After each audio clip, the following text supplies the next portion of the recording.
नमस्कार विद्यार्थी मित्रांनो, इयत्ता 5वी स्कॉलरशिप गणित घटक 6 भूमिती उपघटक 33 आकृतिबंध स्वाध्याय 33.1 प्रश्न पहिला 1 ते 100 मध्ये 2 अंकी चौरस संख्या किती आहेत? विद्यार्थी मित्रांनो, 1 चा वर्ग 1, 2 चा वर्ग 4, 3 चा वर्ग 9, 4 चा वर्ग आहे 16, 5 चा वर्ग 25, 6 चा वर्ग 36, 7 चा वर्ग 49, 8 चा वर्ग 64, 9 चा वर्ग 81, एकूण 1, 2, 3, 4, 5, 6 एकूण 6 आहेत. आणि आता हा 9 चा वर्ग 81 झाला, त्यानंतर 10 चा वर्ग 100. 100 आपण घेऊ शकत नाही कारण की 100 ही संख्या 3 अंकी आहे. 1 ते 100 मध्ये 2 अंकी चौरस संख्या किती आहेत? तर एकूण चौरस संख्या आहेत 6.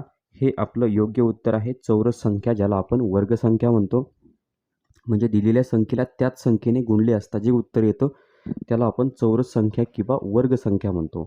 मग 1 ते 100 मध्ये 2 अंकी चौरस संख्यांची संख्या आहे 6.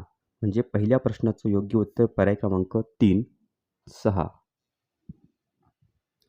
प्रश्न दुसरा, पुढीलपैकी कोणती संख्या त्रिकोणी संख्या नाही? विद्यार्थी मित्रांनो, आता 10, 15, 36 आणि 42 यामध्ये त्रिकोणी संख्या कोणती नाही आहे ते आपल्याला बघायचं आहे. तर सर्वात अगोदर त्रिकोणी संख्या म्हणजे ज्या संख्येची मांडणी त्रिकोणी रांगोळीच्या स्वरूपात मांडता येते त्यांना आपण त्रिकोणी संख्या म्हणतो. म्हणजे पहिली त्रिकोणी संख्या जर बघितली तर 1 आहे. दुसरी त्रिकोणी संख्या 1 अधिक 2, म्हणजे पहिली झाली 1, दुसरी झाली 3, त्यानंतर 3 अधिक 3 म्हणजे पुढची संख्या झाली 6, त्यानंतर 6 अधिक 4 पुढची त्रिकोणी संख्या झाली 10, त्यानंतर पुढची त्रिकोणी संख्या 10 अधिक 5 नंतर झाली 15, नंतर 15 अधिक 6 झाली 21, त्यानंतर 21 अधिक 7 बरोबर 28, त्यानंतर 28 अधिक 8 त्यानंतर झाली 36, आणि पुन्हा 36 अधिक 9 जर केलं तर उत्तर येईल 45. म्हणजे ह्या सगळ्या त्रिकोणी संख्या आहेत. 1, 3, 6, 10, 15, 21, 28, 36 आणि 45. आता आपण पर्यायामध्ये जर बघितलं तर 42 ही त्रिकोणी संख्या नाही. बाकी 10 त्रिकोणी संख्या आहे, त्यानंतर 15 पण त्रिकोणी संख्या आहे आणि 36 पण आहे. 42 ही त्रिकोणी संख्या नाही, म्हणून दुसऱ्या प्रश्नाचं योग्य उत्तर आहे पर्याय क्रमांक 4, 42. प्रश्न तिसरा, 1, 5, 10, 16 त्यानंतर प्रश्नचिन्ह आहे. मित्रांनो, या संख्यांमध्ये काय दिसतंय आपल्याला, काय साम्य आहे? पहिली संख्या 1, नंतर आहे 5, नंतर आहे 10, त्यानंतर 16. तर आता या ठिकाणी आपण यांच्यामधला फरक जर बघितला तर आपल्या लक्षात येईल. तर आता 1 ते 5 मध्ये कितीचा फरक आहे? 2, 3, 4 म्हणजे 3चा फरक. 5 ते 10 मध्ये 6, 7, 8 आणि 9 म्हणजे 4चा फरक. 10 ते 16 मध्ये 11, 12, 13, 14, 15, 16 14, 15 म्हणजे एकूण 5चा फरक. आणि त्यानंतर 16 ते पुढची संख्या अशी असली पाहिजे. इथं 5चा फरक आहे, इथं 6चा फरक येईल. 6चा फरक येण्यासाठी आपल्याला या ठिकाणी 23 ही संख्या घ्यावी लागेल. म्हणजे या ठिकाणी 6चा फरक आपल्याला सापडेल. म्हणजे तिसऱ्या प्रश्नाचं योग्य उत्तर आहे पर्याय क्रमांक 2, 23. प्रश्न चौथा, 4, 9, 16 या आकृतिबंधातील पुढचे 3 अंक कोणते? आता या अंकांकडे आपण जर बघितलं तर एक गोष्ट लक्षात येईल. 4 ही वर्गसंख्या आहे, 9 पण वर्गसंख्या आहे आणि 16 पण वर्गसंख्या आहे. म्हणजे 2चा वर्ग 4, 3चा वर्ग 9, 4चा वर्ग 16 म्हणजे 2, 3, 4. त्यानंतर आता 4चा वर्ग झाला, नंतर 5चा वर्ग, 6चा वर्ग आणि 7चा वर्ग. मग 5चा वर्ग 25, 6चा वर्ग 36, 7चा वर्ग 49. म्हणजेच चौथ्या प्रश्नाचं उत्तर आहे पर्याय क्रमांक 3. कारण की 2चा वर्ग, 3चा वर्ग आणि 4चा वर्ग आपल्याला दिलेला आहे. त्यानंतर 5, 6 आणि 7 म्हणजे पुढचे 3 वर्गसंख्या घ्यायच्यात. म्हणजे चौथ्या प्रश्नाचं योग्य उत्तर पर्याय क्रमांक 3. प्रश्न 5वा, दिलेल्या आकृतिबंधात रिकाम्या चौकटीत प्रश्नचिन्हाच्या जागी दिलेल्या पर्यायातील कोणती आकृती येईल? मित्रांनो, पहिल्या आकृतीमध्ये जी फूल आहे ते फूल पूर्ण आहे. दुसऱ्या प्रश्न आकृतीमध्ये एक पाकळी कमी झालेली आहे. तिसऱ्या आकृतीमध्ये 2 पाकळ्या कमी झाल्यात आणि चौथी आकृती अशी असली पाहिजे की या ठिकाणी 3 पाकळ्या कमी झालेल्या असल्या पाहिजे, म्हणजे एकच पाकळी असली पाहिजे. एकूण सुरुवातीला आहेत 4 पाकळ्या, नंतर 3 पाकळ्या, नंतर 2 पाकळ्या आणि या ठिकाणी एकच पाकळी असली पाहिजे. असा पर्याय आपण जर बघितला तर पर्याय क्रमांक 3 आहे. म्हणजे हेच आपलं योग्य उत्तर आहे. म्हणजे 5व्या प्रश्नाचं योग्य उत्तर आहे पर्याय क्रमांक 3. प्रश्न 6वा, पुढीलपैकी रिकाम्या चौकटीत येणारी योग्य आकृती कोणती? मित्रांनो, या ठिकाणी जर आपण व्यवस्थित बघितलं तर सुरुवातीला प्लस, नंतर बरोबर, नंतर गुणिले, ही झाली पहिली आकृती. तर दुसऱ्या आकृतीमध्ये काय झालंय, तर बरोबर पुढे आलं. बरोबरच्या मागचं गुणिले चिन्ह ते बरोबर जागेवरच आहे. फक्त पहिला जो प्लस आहे तो सर्वात शेवटी गेला. म्हणजे पहिला प्लस सर्वात शेवटी गेला आणि पुढचे 2 चिन्ह पुढे सरकले. त्यानंतर तिसऱ्या आकृतीबंधात काय झालंय, तर बरोबर 1 नंबरला आहे. तर बरोबर पाठीमागे जाईल आणि गुणिले आणि बेरीज हे पुढे येईल. मग आता या ठिकाणी सुद्धा तेच होणार. तर यातला जो गुणिले आहे तो सर्वात शेवटी जाईल. म्हणजे सर्वात शेवटी मी गुणिले लिहितो आणि प्लस आणि त्यानंतर बरोबर. म्हणजे अगोदर प्लस पुढे येईल, त्याच्या पाठीमागे बरोबर येईल आणि 1 नंबरचा गुणिलेचं चिन्ह सर्वात शेवटी जाईल. मग हे गुणिले सर्वात शेवटी. म्हणजे प्लस, बरोबर आणि गुणिले असं उत्तर आपल्याला कुठं दिसतंय? प्लस, बरोबर आणि गुणिले. म्हणजे 6व्या प्रश्नाचं योग्य उत्तर आहे पर्याय क्रमांक 1, प्लस, बरोबर आणि गुणिले. म्हणजे झालंय काय, पहिली आकृती पाठीमागे जाती आणि पाठीमागच्या 2 आकृत्या आहेत त्याच क्रमाने पुढे सरकतात. म्हणजे 6व्या प्रश्नाचं योग्य उत्तर पर्याय क्रमांक 1. प्रश्न 7वा, क्रमाने येणारा आकृतिबंध ओळखा. मित्रांनो, सुरुवातीला एक त्रिकोण आहे आणि नंतर एक गोल. त्या त्रिकोणामध्ये गोल आणि गोलात त्रिकोण. फक्त एकच लक्षात ठेवा, सुरुवातीला एक त्रिकोण, नंतर एक गोल, नंतर 2 त्रिकोण आले, नंतर 2 गोल आले आणि त्याच्यामध्ये आतमध्ये तेच आहे, त्रिकोणात गोल आणि गोलात त्रिकोण. म्हणजे सुरुवातीला एक त्रिकोण होता, एक गोल, नंतर 2 त्रिकोण, 2 गोल. आता नंतर 3 त्रिकोण यायला पाहिजे आणि नंतर 3 गोल यायला पाहिजे. मग 3 त्रिकोण जर यायचे म्हटलं तर या ठिकाणी 2 त्रिकोणानंतर प्रश्नचिन्हाच्या जागी सुद्धा एक त्रिकोण असला पाहिजे. म्हणजे 7व्या प्रश्नाचं योग्य उत्तर पर्याय क्रमांक 2, त्रिकोण आणि त्यामध्ये गोल. म्हणजे पुन्हा समजून घ्या, त्रिकोण, गोल, नंतर 2 त्रिकोण, 2 गोल, नंतर 3 त्रिकोण आणि 3 गोल असले पाहिजे. मग 3 त्रिकोणासाठी प्रश्नचिन्हाच्या जागी एक त्रिकोण आणि त्यामध्ये हा गोल. म्हणजे पर्याय क्रमांक 2 हे 7व्या प्रश्नाचं योग्य उत्तर आहे. प्रश्न 8वा, पुढील आकृतिबंध पूर्ण करा. पहिल्या आकृतीमध्ये जे बाणाचं चिन्ह आहे तो उजवीकडं आहे. नंतर तो बाण खालच्या बाजूला, त्यानंतर तो डाव्या बाजूला बाण गेलाय, नंतर वरच्या बाजूला. म्हणजे सुरुवातीला बाण येतोय उजवीकडं, नंतर खाली, नंतर डावीकडं, पुन्हा वर आणि पुन्हा तो नंतर कुठं यायला पाहिजे, तर पुन्हा तो उजवीकडे यायला पाहिजे.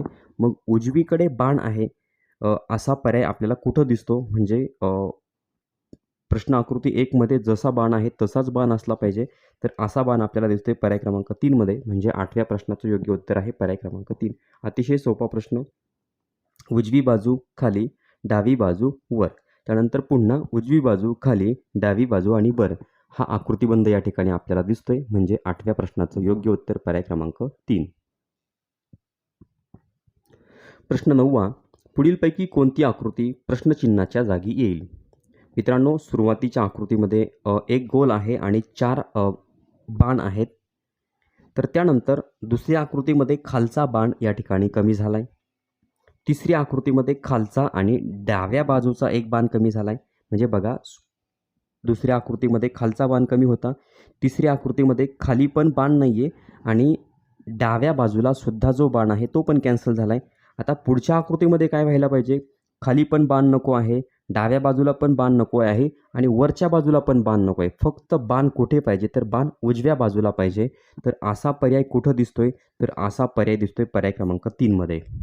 म्हणजे 9व्या प्रश्नाचं योग्य उत्तर आहे पर्याय क्रमांक 3. म्हणजे आपण उलटून जर गेलो सर्वात शेवटच्या आकृतीकडनं, तर सुरुवातीला येईल उजव्या बाजूला बाण, नंतर दुसऱ्या आकृतीमध्ये उजव्या बाजूला आणि पुन्हा वरती, तिसऱ्या आकृतीमध्ये उजव्या बाजूला वर आणि डाव्या बाजूला आणि चौथ्या आकृतीमध्ये सगळ्या बाजूने बाण येतील.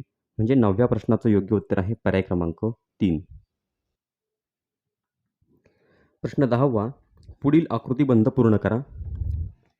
मित्रांनो, पहिली आकृती जर बघितली तर पहिल्या फुलामध्ये एकूण सर्व पाकळ्या पूर्ण आहेत. नंतर एक पाकळी कमी झाली म्हणजे या ठिकाणी आपल्याला 3 पाकळ्या दिसत आहेत. नंतर पुन्हा आणखीन एक पाकळी कमी झाली म्हणजे या ठिकाणी 2 पाकळ्या. म्हणजे सुरुवातीच्या फुलासाठी आहेत एकूण 4 पाकळ्या, नंतर 3 पाकळ्या, नंतर 2 पाकळ्या आणि नंतर एकच पाकळी असली पाहिजे. प्रश्नचिन्हाच्या जागी एक पाकळी असली पाहिजे. पण आता पर्यायामध्ये बघितलं तर फक्त पर्याय क्रमांक 1 असा आहे की ज्यामध्ये अर्धीच पाकळी आहे, म्हणजे पर्याय क्रमांक 1 येणार नाही. मग आता पर्याय क्रमांक 2, 3 आणि 4 मध्ये कोणतं उत्तर येईल? तर आपण जर सुरुवातीला बघितलं तर शेवटून जर आपण फुलापर्यंत जर आपण या ठिकाणी गेलो तर सुरुवातीला उजव्या कोपऱ्यातनं या ठिकाणी पाकळी सुरू झालेली असेल. नंतर उजव्या कोपऱ्यातनं, नंतर डाव्या कोपऱ्यातनं, म्हणजे पहिली पाकळी या ठिकाणी अशी असेल. त्यानंतर डावा कोपऱ्यातनं एक पाकळी, दुसरी पाकळी तयार होते, म्हणजे ह्या 2 पाकळ्या झाल्या. नंतर एक आडवी पाकळी येते आणि नंतर उभी पाकळी येते. म्हणजे 10व्या प्रश्नाचं योग्य उत्तर आहे पर्याय क्रमांक 2. 2 नंबरची पाकळी ही या ठिकाणी प्रश्नचिन्हाच्या जागी असेल. पर्याय क्रमांक 2 हे या ठिकाणी योग्य उत्तर आहे. प्रश्न नंबर 11, पुढील आकृतिबंध पाहून रिकाम्या जागी येणारा आकृतिबंध शोधा. मित्रांनो, या पद्धतीचा एक प्रश्न अगोदर झालेला आहे. पहिल्या आकृतिबंधामध्ये बघा, चौकोन आहे, प्लस आहे आणि नंतर भरीव स्टार आहे. तर दुसऱ्या आकृतिबंधामध्ये काय झालंय, हा जो चौकोन आहे, चौकोन पाठीमागे जातोय आणि मागच्या 2 आकृत्या पुढे येतात. म्हणजे चौकोन सर्वात शेवटी गेला आणि प्लस आणि स्टार, हा प्लस 1 नंबरला आला, 2 नंबरला स्टार आला. म्हणजे पहिली आकृती शेवटी जाते आणि 2 नंबरची आणि 3 नंबरची आकृती 1 नंबरला आणि 2 नंबरला येते. त्याच पद्धतीनं चौथ्या पर्यायामध्ये सुद्धा होईल. म्हणजे हा जो स्टार आहे तो स्टार सर्वात शेवटी जाईल. म्हणजे या ठिकाणी स्टार सर्वात शेवटी 1 नंबरला येईल. चौकोन आणि त्यानंतर असेल प्लस, म्हणजे चौकोन प्लस आणि भरीव स्टार असा पर्याय कुठं आहे? तर पर्याय क्रमांक 1 मध्ये. म्हणजे 11व्या प्रश्नाचं योग्य उत्तर आहे पर्याय क्रमांक 1. प्रश्न नंबर 12, संख्या मालिकेतील क्रम ओळखून प्रश्नचिन्हाच्या जागी येणारी संख्या शोधा व तिचे वाचन दर्शवणारा पर्याय निवडा. मित्रांनो, पहिली संख्या आहे 4,17,805. त्यानंतर प्रश्नचिन्ह आहे, त्यानंतर आहे 4,17,797, 4,17,793. तर आपण या ठिकाणी या संख्या बघितल्या तर 4,17,000, 4,17,000 आणि 4,17,000 सगळीकडे कॉमन आहे. तर आपल्याला फक्त शेवटचे जे 3 अंक आहेत त्या अंकांवरूनच ठरायचे. तर या ठिकाणी आहे 805, त्यानंतर 797, 793. आणखी एक गोष्ट लक्षात येईल, या ठिकाणी 805 त्यानंतर पुढची संख्या लहान झाली 797 आणि त्यापेक्षा लहान झाली 793. म्हणजे आपण उलट्या संख्या जर घेतल्या, म्हणजे सुरुवातीला जर ही संख्या घेतली तर 793 ही लहान आहे, त्यापेक्षा मोठी 93 पेक्षा मोठी 97, 97 पेक्षा मोठी संख्या बघायची, 797 पेक्षा मोठी आणि 805 पेक्षा लहान अशी संख्या आपल्याला बघायची आहे. तर आता पर्याय क्रमांक 1 बघितला आपण, 4,17,800. आता 4,17,800 जर आपण या ठिकाणी घेतले तर 800 हे या ठिकाणी योग्य उत्तर येणार नाही. कारण की 800 हे 805 पेक्षा लहान आहेत. आपल्याला 805च्या आणि 797च्या मध्ये संख्या हवी आहे. त्यानंतर 140,07,081 हा पर्याय येणार नाही. 4,01,801. तर आता 4,00,000 आणि 1,000 हा पर्याय येणार नाही. ही संख्या लहान आहे. 4,01,000 लहान संख्या होते. 4,17,000 आणि 801 हा पर्याय बरोबर येतो. 4,17,801 हा पर्याय बरोबर आहे. कारण की 93 नंतर येतो 97, 97 नंतर 801, 801 नंतर 805 किंवा उतरता क्रम जर आपण या ठिकाणी घेतला, 805 नंतर 801, 801 नंतर 797, 797 नंतर 793. म्हणजे 12व्या प्रश्नाचं योग्य उत्तर आहे पर्याय क्रमांक 4. विद्यार्थी मित्रांनो, अतिशय सोपा हा प्रश्न होता. 2018च्या परीक्षेमध्ये येऊन गेलेला हा प्रश्न आहे. या पद्धतीनं आकृतिबंध हा टॉपिक संपला. यावरचे प्रश्न संपलेले आहेत. त्यानंतर पुढच्या टॉपिकवरचे प्रश्न चॅनलवरती अपलोड होतील. चॅनलवर नवीन असाल तर चॅनल सबस्क्राईब करा. व्हिडिओ आवडला तर लाईक करा, कमेंट करून कळवा. आपल्या मित्रांना शेअर करायला विसरू नका. धन्यवाद.